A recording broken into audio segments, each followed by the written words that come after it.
মহান ছবিটি পরিচালনা করেছেন আলমগীর কুমকুম আর মহান ছবিতে অভিনয় করেছেন beauty queen Shabana, rough and tough Jasim এবং রোমান্টিক নায়ক মাহমুদ কলি এবং লাবণ্যময়ী নায়িকা অঞ্জনা এবং আরও অভিনয় করেছেন মুস্তফা, আনোয়ার হোসেন, পমি মিত্র এবং আরও অনেকেই অভিনয় করেছেন মহান ছবিতে। মহান ছবির গল্পের শুরুতে দেখা যায় যে একটি মেয়ে দৌড়াচ্ছে, দৌড়াতে দৌড়াতে সে হাঁফিয়ে ওঠে। এক পর্যায়ে সে হোঁচট খেয়ে পড়ে যায়, কিন্তু হোঁচট খেয়ে পড়ে থেকে উঠে দেখে যে কয়েকটি রংবাজ অর্থাৎ মাস্তান তাকে চতুর্দিকে ঘিরে রেখেছে। তখন শাবানার তার ইজ্জত বাঁচাতে তার শাড়ি কাপড় দিয়ে তার দেহটা ঢেকে ফেলে আর শাবানা চিৎকার করতে থাকে। তেমন সময় জসিম গিয়ে সেখানে সামনে দাঁড়ায়। এই, তোরা কি করতেছিস? মাত্র এতগুলো কুত্তার দল তোরা একটি মেয়ের উপর ঝাঁপিয়ে পড়েছিস না? তোদের ঘরে কি মা বোন নেই? তোরা কি জানোয়ার নাকি কুত্তা? আমার মনে হয় তো তোরা জানোয়ারের চেয়েও খারাপ, কুকুরের চেয়েও খারাপ। তোরা মনে হয় নরপিশাচ। তখন একজন চুন্নু অর্থাৎ সে বলে, এই তুই কে? তখন জসিম বলে, আমি তোদের জন্মদাতা, তোর বাপ। তখন চুন্নু বলে, আরে আমার তো বাপ আছে, আমার বাপের নাম হলো করিমুদ্দিন। তখন জসিম বলে, আর তোর বাপের নাম করিমুদ্দিন না, আজ থেকে তোর বাপের নাম হলো জসিম। তোদের আজকে এমন একটা শিক্ষা দেব আমি, যা কখনো তোরা ভুলতে পারবি না। কারণ আমার এক একটা ঘুষি, হ্যাঁ, 500 ওজনের থেকেও বেশি। এক একটা করে ঘুষি মারব আর এক একটা করে দাঁত ফেলে দেব। তখন বুঝতে পারবি তোদের বাপকে। তখন মায়ের খেয়ে তখন আমাকেই বাপ বলা শুরু করবি। তখন চুন্নি বলে, শোন, এখন এমন কত দেখলাম আর কত শুনলাম, বাস্তবে দেখা যায় 0 পয়েন্ট। তখন শুরু হয়ে যায় তাদের সামনে ফাইট। এদিকে শাবানা দৌড়াইয়া শাড়ি কাপড় গুছাতে গুছাতে একটা ওয়ালের সাথে ধাক্কা খায়। আর জসিম এক একটারে মারে, এক এক ঘুষি মারে, মারার পর এক একটা দাঁত ভেঙে যায়। তখন বলে, জসিম বলে, কিরে কেমন লাগতেছে, দাঁত আছে? কয় না বস, দাঁত তো নাই। তাহলে তখন বাপকে? কয় বস আপনি। তখন মাইর খাওয়ার পর তখন জসিমকে সবাই পায়ে ধরে বলে, আজ থেকে আপনি আমার বস, আর আপনাকে বস বলে মানব, আর জীবনেও কোনো মেয়ের দিকে আমরা কোনো জোড়া তাকাবো না। তখন শাবানা সামনে এসে দাঁড়ায়। তখন শাবানা জসিমকে বলে, আপনার জন্য আজকে আমি প্রাণে বেঁচে গেলাম, আর যদি আপনি সামনে না আসতেন তাহলে ওরা যে আমার কী করতো আমি কল্পনা করতে পারতেছি না। সেই দৃশ্য মনে পড়লে আমার এখনও চোখে জল আসে। তখন জসিম বলে, এটা তো কোনো ব্যাপারই না, আর মনে সাহস রাখবেন। তখন শাবানা বলে, আপনার তো মনে হয় কপালটা কেটে গেছে, রক্ত বেরোচ্ছে। তো জসিম বলে, আরে এটা রক্ত না, গরিবের রক্ত তো, জড়তে দেন, অনেক রক্ত হয়ে গেছে, তাই কিছুটা রক্ত জোরে পড়ে গেলে হয়তো শরীরটা মনে ভালো লাগবে, কারণ রক্তটা অনেক বেশি হয়ে গেছে, আর বেশি হয়েছে বলেই ওদের সামান্য আঘাতে আমার কপালটা ফেটে গেছে। তখন শাবানা বলে, আপনাকে তো হাসপাতালে নেওয়া দরকার। তখন জসিম বলে, আমাকে হাসপাতাল নিতে হবে না, এমনি রক্ত পড়া বন্ধ হয়ে যাবে। তো সামনে তো দেখি না তো, দুবলে অথবা গা যদি থাকতো তাহলে চিবিয়ে লাগাইলেই রক্ত বন্ধ হয়ে যেত। তাক, দরকার নেই। এখন বলেন, আপনি এই অবস্থা আপনার কি করে হলো? তখন শাবানা বলে, দেখেন, আমি বিপদে পড়ে এখানে এসেছি। আমার জন্য বিয়ে ঠিক করেছে আমার মামা। তো যেই লোকের সাথে বিয়ে ঠিক করেছে তার আগে 4-4টে বউ আছে। তো আমি সেখান থেকে, মানে বিয়ের আসর থেকে নয়, বিয়ে হবে আগামীকাল, আমি আজকেই সেখান থেকে পালিয়ে এসেছি। আমি যদি সেখানে চলে যাই তাহলে ওই লোকের সাথে আমার বিয়ে দেবে। তখন জসিম বলে, ও এই কথা, ঠিক আছে, আপনি যদি রাজি না থাকেন তাহলে চলেন, আপনি আমার বস্তিতে চলেন, আপনাকে আমি আমার থাকার জায়গা দেব। তখন শাবানা বলে, আপনি আমাকে থাকার জায়গা দিবেন? আপনার মতো মহান ব্যক্তি তো হয় না।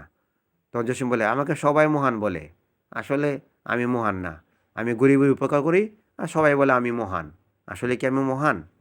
সবাই বিপদে পড়লে আমার কাছে দৌড়ে চলে আসে আর বলে, মহান ভাই, আপনি আমাদের বাঁচান, আপনি ছাড়া আর কোনো গতি নেই এবং পথ নেই।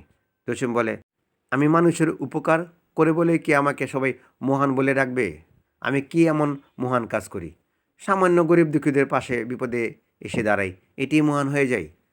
তখন শাবানা বলে, আসলে আপনি মহান। আপনার মতো ভালো মানুষ যদি প্রতিটি বাংলার ঘরে ঘরে থাকতো, তাহলে মা বোনরা তাদের ইজ্জত সম্মান হারাতে হতো না, এবং তারা সুন্দরভাবে চলতে পারতো এবং রাস্তাঘাটেও চলাফেরা করতে পারতো। আজকে যদি আপনি আমার পাশে এসে না দাঁড়াতেন, তাহলে আমার কি হতো আপনি চিন্তা করে দেখেন। তো জসিম বলে, আচ্ছা ঠিক আছে ঠিক আছে, আপনিও তাদের পাল্লায় পড়ে গেছেন, আপনিও এখন বলতেছেন যে আমি মহান। আচ্ছা ঠিক আছে, আমি মহান, চলেন। তখন শাবানাকে নিয়ে বস্তিতে চলে যায়। বস্তিতে চলে যাওয়ার পর সেই মুহূর্তে অঞ্জনা খবর পায় যে জসিম একটি মেয়েকে তার বাড়িতে আশ্রয় দিয়েছে। তখন অঞ্জনা এসে বলে, কিরে, তোকে সবাই মহান বলে, আর তোকে যে আমি আমার প্রাণ দিয়ে ভালোবাসি সেটা তুই কখনো তো মনে করিস না। আর তুই কিসের মহান রে? তুই একটা মেয়েকে তোর বাড়িতে আশ্রয় দিয়েছিস। তুই জানিস তুই কত বড় অন্যায় করেছিস? আমি থাকতে, এই চুমকি থাকতে, তুই তো অন্য কোনো মেয়ের দিকে তাকাতে পারবি না, কারণ আমি তোকে ভালোবাসি আর তাকে ভালোবেসে যাব। তো জসিম বলে, একটা থাপ্পড় দেবো না, একেবারে 32টা দাঁত একেবারে ফেলে দেব, তখন আর কথা বলতে পারবি না। তখন ব্যাঙ্গা ব্যাঙ্গা কথা বলবি, ম্যাঁ ম্যাঁ এরকম কথা বলবি।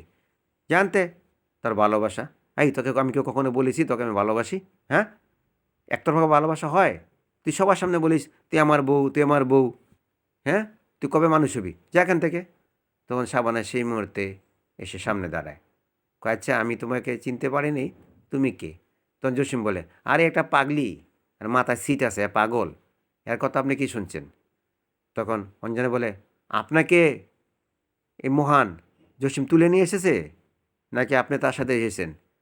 তখন শাবানা বলে, না, এই লোকটি আমাকে বাঁচিয়েছে, আমার ইজ্জত সম্মান বাঁচিয়েছে, কিছু গুন্ডাদের হাত থেকে বাঁচিয়ে আমাকে আশ্রয় দিয়েছে।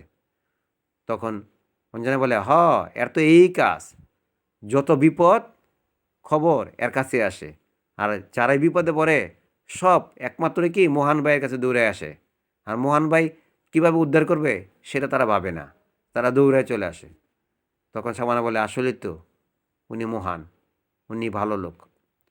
তো এ কথা বলার পর সেখানে অঞ্জনা বলে, আচ্ছা ঠিক আছে, আপনি তো দেখতে দেখা যায় অনেক সুন্দর, এই শোন, আবার এরকম সুন্দরী আপার দিকে নজর দিয়ে কিন্তু আবার প্রেমে পড়ে যাস না, তাহলে কিন্তু আমি একেবারে চাক্কু মেরে দেব। তখন জসিম বলে, যা তো তেনতে।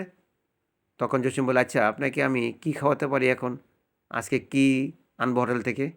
এমন সময় দিলদার চলে আসে, ওস্তাদ কোনো চিন্তা নাই, আমি আমি জানি যে আপনি একটি মেয়েকে নিয়ে এসেছেন, আর সেই মুহূর্তে খবর পাওয়ার পরেই আমি একেবারে গরম গরম, হ্যাঁ, কাচ্চি বিরিয়ানি নিয়ে এসেছি, এবং চকবাজারে কাচ্চি বিরিয়ানি, যে বিরিয়ানির নাম শুনলেই মানুষের মুখে লালা চলে আসে। তখন সামানা বলে, আরে এত কিছু দরকার ছিল কি? জসিম বলে, অবশ্যই দরকার আছে, চলেন খাবেন। তখন সবাই মিলে খাওয়া দাওয়া শেষ করে তো জসিম সেখান থেকে চলে যায়। জসিম চলে যায় তার কর্মস্থলে। জসিম একটি মোটর গ্যারেজে চাকরি করে, এবং সে সেখান থেকে যাই কিছু পায় না কেন, সে গরিব দুঃখীদের মাঝে বিলিয়ে সে তার নিজে উপার্জন করে। কিন্তু সেই মুহূর্তে দেখা যায় সেই গ্যারেজে একটি লোক আসে গাড়ির মেরামত করার জন্য। তখন জসিম বলে, আজকে গাড়ি মেরামত হবে না। তখন সেই লোকটি হলো এক ভয়ঙ্কর খারাপ লোক। তখন বলে, কেন হবে না? কেন আজকে হবে না? তো জসিম বলে, হতে পারে, তবে ঘন্টা দুয়েক সময় দিতে হবে। যখন জসিম গাড়িটা খোলার পরে দেখে যে ওই গাড়ির ভিতরে সাদা সাদা কী জানি দেখা যাচ্ছে। জসিম তখন ওইটা খোলার পরে তার মুখে দেয়, যেমন যে একটা তিতা তিতা লাগে। তখন জসিমকে তার ওস্তাদকে, অর্থাৎ পরাণবাবুকে দেখায়, ওস্তাদ দেখেন তো এটা কী? তখন পরাণবাবু বলে, আরে এটা দিয়ে হিরোইন। তখন জসিম বলে, হিরোইন? এটা তো একটা নেশা জাতীয় দ্রব্য, এটা খেলে তো মানুষ মারা যায়, আর এই শালায় হিরোইনের ব্যবসা করে, শালাকে আজকেই পুলিশে ধরে দেবো। তো জসিম কী করে, থানায় ফোন করার পর দেখা যায় ইন্সপেক্টর চলে আসে, আর যখন নাকি গাড়ি নিতে আসে তখন জসিম বলে, এই লোকটি হিরোইনের ব্যবসা করে, হিরোইনের পাচার করে, এই যে এর গাড়ি থেকে হিরোইন পাওয়া গেছে, এই যে এই গাড়ি মেরামত করতে গিয়ে পেয়েছি। তখন ওই লোকটাকে ধরে নিয়ে যায় পুলিশ। তার নাম হলো কিনা কাবিলা।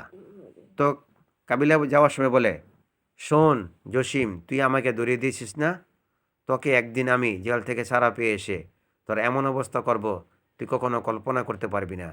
তোকে আমি ছাড়বো না। আর আমি তোকে ভালো মানুষ মনে করেছিলাম, কিন্তু তুই আমাকে দূরিয়ে দিলি না। তোকে আমি ছাড়বো না। কিন্তু আমার নাম কিন্তু কাবিলা। কিন্তু আসল নাম কি জানিস? আসল নাম আসল নাম তো এখনও তোকে বলি নেই। আমি কিন্তু সন্ত্রাস জগতের এক লিডার। তুই আমাকে ধরিয়ে দিয়েছিস না, এর ফলাফল তোকে ভোগ করতে হবে। আমাকে জেলে বেশি দিন রাখতে পারবে না, কারণ আমার হাত অনেক লম্বা। অনেক লোকের সাথে আমার উঠা বসা। যাদের সাথে উঠা বসা আমার, তারা এক তুড়িতে আমাকে ছাড়িয়ে দেবে। তখন জসিম বলে, শোন, তোকে ছাড়িয়ে দেবে নাকি ছাড়বে না, নাকি তোকে জেলের ভিতরে 14 বছর জেল খাটাবে, অথবা নাকি তোকে জেলের ভিতরে তোরে পোলা মাংস খাওয়াবে, সেটা আমার জানার বিষয় নাই। তুই অপরাধ করেছিস, তুই অন্যায় করেছিস, এবং তুই মাদক পাচার করিস এবং হিরোইন বিক্রি করিস। আমি হাতে নাতে ধরেছি, তাই আমি তোকে ধরিয়ে দিলাম। এটাই আমার দায়িত্ব ছিল একজন দেশে নাগরিক হিসাবে। সেই দায়িত্ব আমি পালন করলাম। তখন পুলিশ সেই কাবিলাকে ধরে নিয়ে যায়। তো জসিম রাস্তা দিয়ে আসতেছে, আসার পরে দেখে যে একটি ছেলে, মানে অর্থাৎ মাহমুদ কুলি, সে ক্লান্ত হয়ে একটি চেয়ারে বসে হয়রান হয়ে গেছে। তখন জসিম সেখানে চা খাইতে যায়, সেই চায়ের দোকানে। তখন জসিমকে দেখে মাহমুদ কুলি তাকিয়ে বলে, ভাই, আমাকে কিছু টাকা দিবেন, আমি কিছু খাবো। তো জসিম বলে, কী সমস্যা আপনার? তখন মাহমুদ কুলি বলে, ভাই, আমি তো ভার্সিটিতে লেখাপড়া করি, কিন্তু আমার পরীক্ষার ফি না দিতে পারলে আমাকে ভার্সিটি থেকে পরীক্ষা দিতে দিবে না। একটা বছর আমার মিস হয়ে যাবে। আমি অনেক গরিব ঘরের সন্তান, আমার খুব ইচ্ছা আমি লেখাপড়া করব, কিন্তু আমি এখন টাকার জন্য লেখাপড়া করতে পারতেছি না। আর এখন যে আমি খাবারটা খাবো, সেটাও আমি পারতেছি না। তখন জসিম বলে, আরে এটা কোনো ব্যাপার না, কত টাকা লাগবে? তখন মোহাম্মদ কুলি বলে, মাত্র আমার 1000 টাকা হলেই চলবে, কারণ 800 টাকা পরীক্ষার ফি আর বাকি 200 টাকা যে আমার কিছু খাবার দাবার সেটার জন্য লাগবে। তখন জসিম বলে, এটা কোনো ব্যাপারই না। আচ্ছা, তুমি কি এখন খেয়েছো? মোহাম্মদ কুলি বলে, না। আচ্ছা, ঠিক আছে, তুমি আমার বাড়িতে চলো। তখন দেখা যায় মোহাম্মদ কুলিকে বাড়িতে নিয়ে যায়। তখন জসিম বলে, আচ্ছা তুমি কোথায় থাকো? আমি মেসে থাকি। না, তোমার মেসে থাকতে হবে না, এখন তুমি এখানেই থাকবে। আর এখানে থেকেই তুমি লেখাপড়া করবে। আর তোমার লেখাপড়ার যত খরচ আছে আমি বহন করব। এদিকে একদিন শাবানা শুয়ে আছে। তো শুয়ে থাকার পরে শাবানার আঁচলটা একটুখানি উড়ে গিয়েছে বাতাসে। তখন জসিম এসে সে আঁচলটা তার বুকের ভিতরে পরিয়ে দেয়। পরিয়ে দেওয়ার পর এক দৃষ্টিতে শাবানার দিকে জসিম তাকিয়ে থাকে। জসিম মনে মনে বলে যে, আচ্ছা, আমি যদি এরকম একটা মেয়েকে বিয়ে করতে পারতাম, সে যদি আমার বউ হতো, তাহলে সংসারটা সে সাজাতে পারতো, আর আমার এইভাবে চলতে হতো না। তখন শাবানা কিন্তু জাগ নিয়ে আসে, মানে শাবানা পরীক্ষা করতেছে আসলে লোকটা কেমন। তো জসিম যখন তার আঁচলটা তার বুকের ভিতরে জড়িয়ে দিয়ে চলে আসে, আসার পর শাবানা উঠে দাঁড়ায়। তখন শাবানা বলে, আসলেই সে মহান, কারণ আমার বুকের উন্নাটা তো ঠিকই বাতাসে সরে গিয়েছিল, কিন্তু সে তো বুকের আমার আঁচলটা আবার পরিয়ে দিল। আসলে সে মহান। তো এদিকে জসিম আবার শাবানাকে ভালোবেসে ফেলে, মনে মনে প্রচণ্ড বেসে ফেলে, এবং প্রচণ্ডভাবে ভালোবাসা শুরু করে। এবং শাবানাকে নিয়ে জসিম একটা গান দেখ, এবং সেই কল্পনার একটা গান চলে আসে, রোমান্টিক গান। গানের শেষে দেখা যায় যে দুজন দুজনকে জড়িয়ে ধরছে, কিন্তু যখন কল্পনা শেষ তখন দেখা যায় জসিম খাট থেকে বালিশ নিয়ে পড়ে গেছে। তো জসিম বলে, হায় রে শালায়, কপাল, ভাগ্যটা এরম কেন? আমি দেখলাম ওই শাবানাকে, এখন দেখি বালিশ। তখন দিলদার এসে বলে, ওস্তাদ, বালিশ নিয়ে শুয়ে আছেন কেন? হ্যাঁ? তখন জসিম বলে, চুপ বেটা, আমি একটা স্বপ্ন দেখেছিলাম, কি সুন্দর স্বপ্ন, কিন্তু স্বপ্নটা ভেঙে গেল। এখন দেখি বালিশ, ওই মেয়েটা নাই। তখন দিলদার বলে, আমি জানি আপনি কোন মেয়েকে নিয়ে স্বপ্ন দেখেছেন। ও অঞ্জনা, অঞ্জনা ম্যাডামকে না? ও অঞ্জনা, ওই দুষ্টু মেয়েটাকে না? জসিম বলে, না। তখন দিলদার বলে, কাকে? কয়, আমি যে মেয়েটাকে আশ্রিত করে রেখেছি, সেই মেয়েটাকে আমি ভালোবেসে ফেলেছি, পছন্দ হয়ে ভালোবাসি। ওকে যদি আমি আমার মনের কথা বলতে পারতাম, তাহলে সে যদি বুঝতো, তাহলে আমি খুব ধন্য হতাম। আর আমি বলতে চাই না এই কারণে যে তাকে আমি আশ্রয় দিয়েছি, আর তাকে ভালোবাসার কথা যদি এখন বলি, তাহলে শাবানা তো অনেক সময় রাগ করতে পারে যে আমাকে আশ্রয় দিয়ে সে ফায়দা লুটতে যেতেছে, তাই আমি বলতে সাহস পাচ্ছি না। দিলদার বলে, এটা কোনো ব্যাপারই না ওস্তাদ, আমি একসময় বলে দেব, আমি ফিট করে দেবো একেবারে, দুজনের ভালোবাসা ফিট করে দেবো। তো জসিম শাবানাকে নিয়ে কল্পনা করতে থাকে। এদিকে মোহাম্মদ কুলিও শাবানা তারা একই বাড়িতে থাকে। তো এক পর্যায়ে দেখা যায় যে শাবানা এবার মোহাম্মদ কুলিকে দেখে খুব পছন্দ করে এবং তাকে ভালোবেসে ফেলে। তো একদিন মোহাম্মদ কুলি বলে, আচ্ছা আপনি আমার দিকে তাকিয়ে থাকেন কেন? তখন শাবানা বলে, আপনাকে ভালো লাগে তাই। তখন মোহাম্মদ কুলি বলে, আপনাকে আমার খুব ভালো লাগে। তখন শাবানা বলে, আপনার লেখাপড়ার অবস্থা কেমন? তো মোহাম্মদ কুলি বলে, এখন বেশ, ভাইজান খুব আমাকে দয়া করছে এবং টাকা পয়সা দিচ্ছে, এখন লেখাপড়া করতে আমার কোনো অসুবিধা হচ্ছে না। আর লেখাপড়া শেষ করেই আমি একটা চাকরি নিয়েই, হ্যাঁ, আমি ভাইজানের ঋণ শোধ করে দেবো এবং ভাইজান যত টাকা খরচ করেছে তাকে আমি দিয়ে দেবো। তখন এই মুহূর্তে জসিম এসে বলে, কি মোহাম্মদ কুলি, তুমি কি বললে? তুমি লেখাপড়া শেষ করে চাকরি পাওয়ার পর তুমি আমার ঋণ শোধ করে দিবে, এই কথাটা তুমি বলতে পারলে? আর যদি তুমি আমার ছোটো ভাই হতে তাহলে তুমি এই কথাটা বলতে পারতে না। আজকে তুমি আশ্রিত বলে তোমাকে আমি চায়ের দোকান থেকে এনে আমার বাড়িতে আশ্রয় দিয়েছি তোমার লেখাপড়ার কথা শুনে, আর তুমি এই প্রতিদান আমাকে দিবে, তুমি আমার ঋণ শোধ করে দিবে, এই কথাটা তুমি বলতে পারলে? তখন মোহাম্মদ কুলে বলে, ভাইজান আমার ভুল হয়ে গেছে, আমাকে মাফ করে দেন, আমি ওরকম ভাবিনি, আপনি যে আসলেই মহান, আমি এটা ভুলেই গেছিলাম। না না না, আপনাকে কেন আমি টাকা দেব, আপনাকে তো আমি সালাম করব, আপনি আমাকে মাফ করে দেন। তখন মোহাম্মদ কুন জসিমের পায়ে ধরার পর জসিম বলে, এরকম কথা কখনো আর বলবে না, আমি তোমাকে লেখাপড়া করাচ্ছি, তুমি লেখাপড়া করবে, ভালো একটা চাকরি করবে এবং বিয়ে করবে, সংসার করবে, তারপরে সেখানে গিয়ে আমি পেট ভরে খাবার খাবো এবং আমি তৃপ্তি পাবো যে তুমি সংসার করতেছো সেটা দেখে, এবং খুশি হব আমি। তো সামানা বলে, আপনার মতো মহান লোক কয়জন আছে? তুই সুন্দর করে বললেন যে আপনি কোনো টাকা পয়সা চান না, পেট ভরে খেতে চান। তখন মোহাম্মদ কুলি বলে, আমি চাকরি পেয়ে ভাইজান আপনাকে পেট ভরে মিষ্টি খাওয়াবো এবং পোলাও, মাংস, বিরিয়ানি সব কিছু খাওয়াবো এবং বড় হোটেলে নিয়ে। তখন জসিম বলে, ঠিক আছে, পরে দেখা যাবে। জসিম সেখান থেকে চলে যায়। জসিম যায়, গ্যারেজে যাওয়ার পথে অঞ্জনা বলে, কিরে মোহান, আমি যে তোকে প্রস্তাবটা দিয়েছিলাম তোকে ভালোবাসি, তুই কি ভেবে দেখেছিস? তখন জসিম বলে, এই বোকা, আমি কি তোকে কখনো বলেছি ভালোবাসি তোকে? আমি তোকে ছোটো বোনের মতো দেখি, আমি তোকে কখনোই ভালোবাসিনি। তখন অঞ্জনা বলে, শোন, এসব নাটক করে কাজ হবে না, কারণ তোকে একদিন না একদিন আমাকে বউ বানাতে হবে। আমি একদিন না একদিন তোর বউ হব, আর সেদিনই হবে আমার তোর সাথে শেষ দেখা এবং শেষ ভালোবাসা, কারণ আমি যদি তোর বউ না হতে পারি আমি কিন্তু মরে যাব। তখন জসিম বলে, তাহলে এক কাজ কর, তুই তো আমার বউ হতে পারবি না, তাহলে এখনই মরে যা। যা, ওই গাছের ভিতরে গিয়ে এই যে রশিটা আছে সামনে দেখ, ছাগলের, হ্যাঁ, গলায় বাঁধা আছে, ওই ছাগলের গলা থেকে খুলে ও রশি দিয়ে গিয়ে গাছে ঝুলে, হ্যাঁ, মরে থাক, তা তো আমার কোনো দুঃখ হবে না। তরঞ্জনা বলে, দেখ, তুই কিন্তু বেশি বাড়াবাড়ি করতেছিস, নতুন একটা মেয়ে পেয়েছিস তো, দেখতে সুন্দরী তো, হ্যাঁ, তাই ওর প্রেমে পড়ে গেছিস না? তখন জসিম মনে মনে বলে, তুই সত্যিই বলেছিস রে, আমি আসলেই ওই মেয়েটির প্রেমে পড়ে গেছি, ওকে তো আমি ভুলতেই পারি না, কাজকর্মে মন বসে না, সারাক্ষণ খালি ওকে দেখতে মনে চায়, তুই ঠিকই বলেছিস। তখন অঞ্জনা বলে, কিরে বিড়বিড় করে কি বলতেছিস, খোলসা করে বল। জসিম বলে, জানতে, পরে বলবো না। জসিম দমক দিয়ে সেখান থেকে চলে যায়।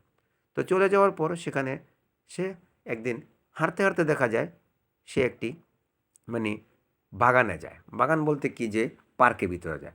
পার্কে বসে বসে শাবানাকে নিয়ে সে ভাবতেছে যে, মানে শাবানাকে নিয়ে সে দৌড়াদৌড়ি করতেছে, গান গাচ্ছে, হাসতেছে, কথা বলতেছে, মানে এরকম কল্পনা করতেছে।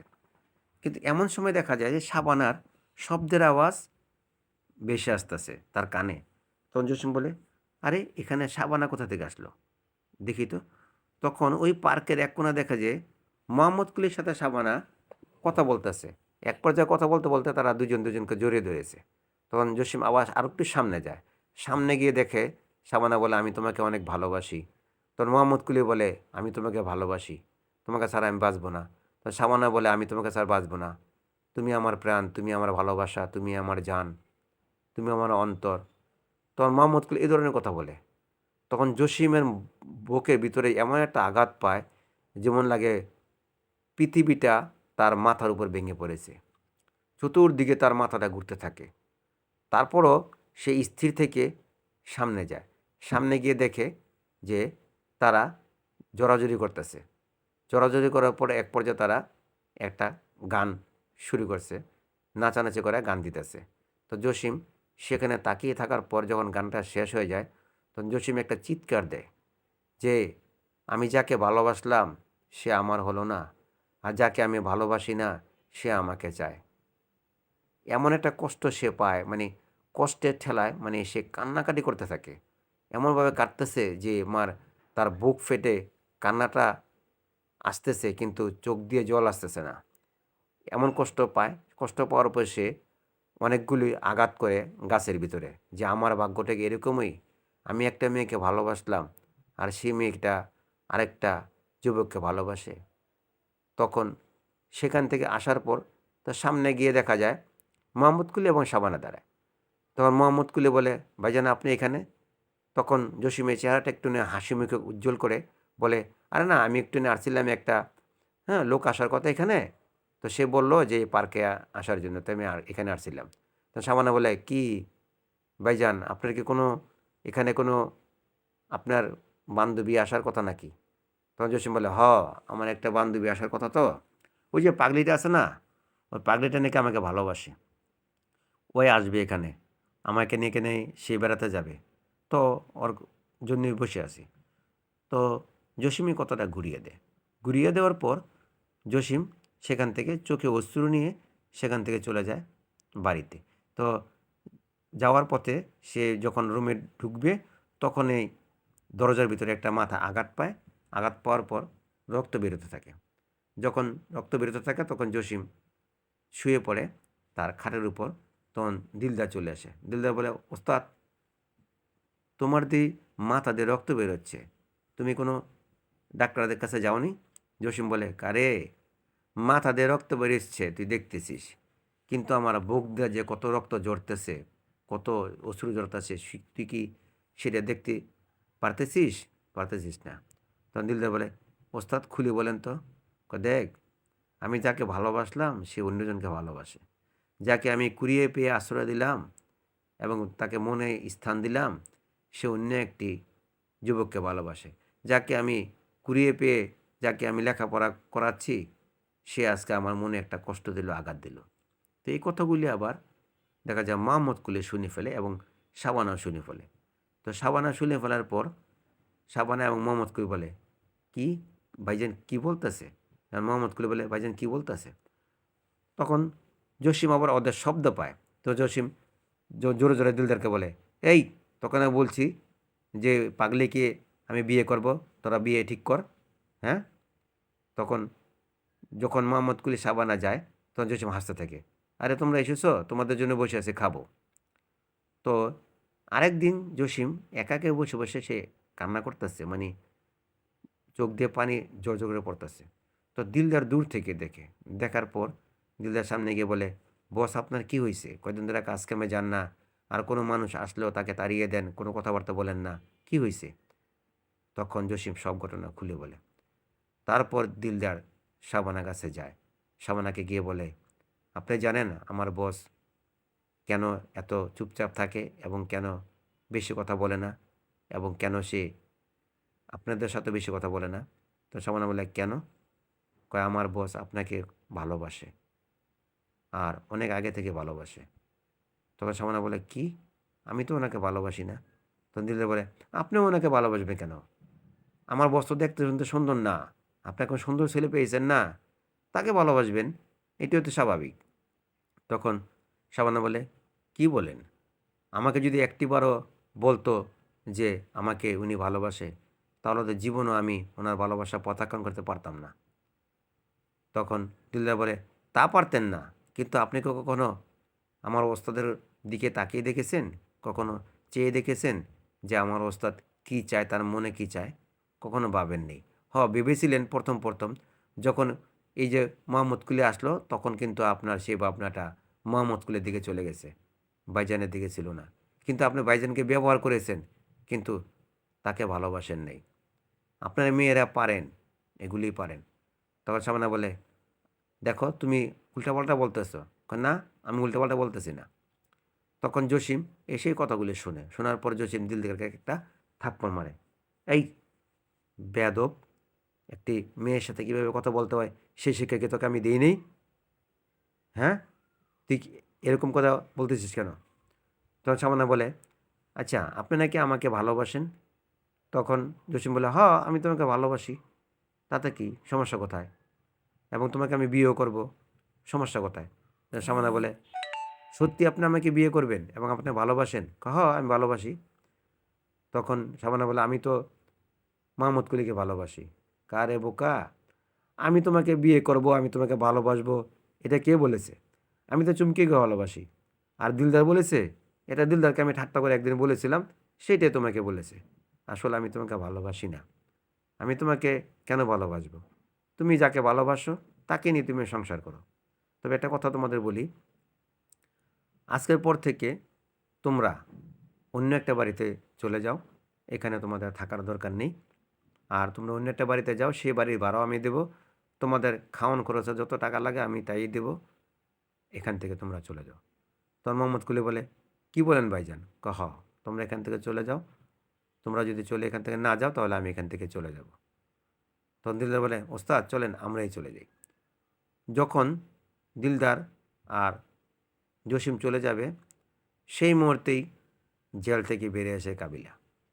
কাবিলা আসার পর কাবিলা বলে, শোন, আমি তোকে বলেছিলাম না তুই আমাকে জেলে পাঠিয়েছিলি, কিন্তু আমি বেশি দিন জেলে থাকবো না, মাত্র 2টি বছর জেলে ছিলাম, 2 বছর পর আমি ছাড়া পেয়েছি, এখন তোর হিসাব নিকাশ আমি নেব। তো রঞ্জনা বলে, শোন, তুই কি হিসাব নিবি রে? আমি তোর হিসাব নেব। মনে পড়ে তুই আমার কী ক্ষতি করেছিলি? তুই আমার ইজ্জত নষ্ট করেছিলি, সে থেকে আমি তোকে খুঁজে বেড়াচ্ছি, কিন্তু তোকে আমি পাইনি, তোকে আজ পেয়েছি, আজ আমার হাতে তোর মৃত্যু হবে। তখন কাবিলা বলে, দেখ চতুর্দিকে তাকিয়ে দেখ আমার লোকজন, আমি আজ জসিমকে মারার জন্য এসেছি, জসিমকে মেরে তারপর আমি এখান থেকে যাব, এর আগে নয়। তখন জসিমের সাথে কাবিলার লোকের অনেক মারামারি শুরু হয়ে যায়। এক পর্যায়ে মোহাম্মদ কুলিকে দিলদার খবর দেয়, শাবানাকে খবর দেয়, তারও সেখানে মারামারি শুরু হয়ে যায়। যে মুহূর্তে দেখা যায় যে শাবানাকে গুলি করবে কাবিলা, সেই মুহূর্তে সেই গুলিটা জসিম তার নিজের শরীরে বুকটা পেতে দেয়। তখন গুলিটা জসিমের বুকে লাগে, লাগার পর জসিম ঢলে পড়ে যায়। তখন অঞ্জনা চিৎকার দিয়ে কাবিলাকে ধরে, কাবিলা ধরার পর একটা ছুরি দিয়ে কাবিলাকে কয়েকটা পাড় মারে, এবং কাবিলাও দেওয়া যায় ছুরি দিয়ে কয়েকটা পাড় দেয়, পাড় দেওয়ার পর অঞ্জনা সেখানে ঢলে পড়ে যায়। তখন শাবানা বলে, আপনি এটা কী করলেন? আপনি আমারকে বাঁচানোর জন্য আপনি নিজের জীবনটা দিয়ে দিলেন।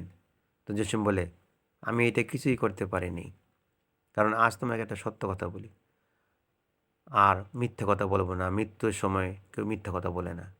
আমি তোমাকে ভালোবাসতাম, আজীবন ভালোই বাসবো, কিন্তু আমি তো হয়তো আর পৃথিবীতে থাকবো না, কিন্তু তোমার স্মৃতি নিয়ে আমি পরপারে চলে যাচ্ছি। তবে আমি এমন একটা ভাগ্য নিয়ে পৃথিবীতে জন্মগ্রহণ করেছি, আমি যা চাই তা পাই না, এটি আমার দুঃখ, এটি আমার আফসোস। তো যাক, তোমাদের দুজনকে আমি মিলিয়ে দিয়ে গেলাম, তোমরা একটু কষ্ট করে আমার পাগলির কাছে নিয়ে যাও। তখন দেখা যায় অঞ্জনায় মানে ঘুরেতে ঘুরেতে জসিমের কাছে আসে। তখন জসিম বলে, আমি তোকে ভালোবাসি নেই, কিন্তু আমি ভালোবাসেছিলাম শাবানাকে, কিন্তু শাবানা আমাকে ভালোবাসেনি, শাবানা অন্যজনকে ভালোবেসেছে। তখন অঞ্জনা বলে, আমি তোকে ভালোবেসেছি। তখন তারা দুজন ধরে, ধরার পর তখন শাবানা বলে, সত্যি আপনি মহান, আপনি নিজের জীবন দিয়ে আপনি প্রমাণ করলেন যে আপনি মহান, আপনি আমাদের ভালোবাসার জন্য নিজের জীবনটা দিয়ে দিলেন, কিন্তু বিনিময়ে আপনি কিছুই পেলেন না। আপনি মহান, আপনার মতো মহানকে সম্মান করা যায় এবং সম্মান করা উচিত। তখন সেই মুহূর্তে জসিম অঞ্জনা দুজন মারা যায়। তখন মোহাম্মদ খলিল এবং শাবানা অনেক কান্নাকাটি করে, দিল থেকে কান্নাকাটি করে। এখানেই দেখা যায় যে মহান ছবির গল্পটা শেষ হয়।